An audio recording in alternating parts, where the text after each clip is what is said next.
अरे आजकालच्या पोराचे इतरे चाळे हे बर्थडे साजरा करणं. आमच्या काळात नव्हते असे भिकारचोट धंदे. बाबा तुम्हाला तुमची जन्मतारीख तरी माहिती आहे का?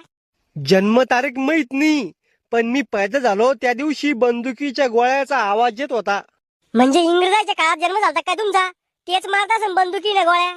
अरे शपटा, महात्मा गांधीच्या काळातला नाहीये मी. मावा जन्म व्हायच्या दिवशी सकाळी थंडी वाजत होती आणि दोपारा पाणी पडत होता. म्हणजे पावसाळ्याच्या आणि हिवाळ्याच्या बाउंड्रीवर पैदा व्हायले का तुम्ही? असा कसा उलटा फायदा व्हायला रे तू? तोय आजी बाबा किती चांगले लोक आहे. काय नाव आहे पा तो आजीचं? Beauty queen Kantabai. असं कोणतं नाव आहे? माझ्या आजीची इंस्टाग्राम आयडी ती मॉडर्न म्हातारी माझी आजी. ना तू मला बी दे बर का इंस्टाग्राम आयडी उघडून. बाबा तुम्हाला काय करणं या वयात इंस्टाग्राम उघडून? मग या वयात सरकारी नोकरीचा फार्म भरू का? देणाऱ्या बाबाला इंस्टाग्राम खोलून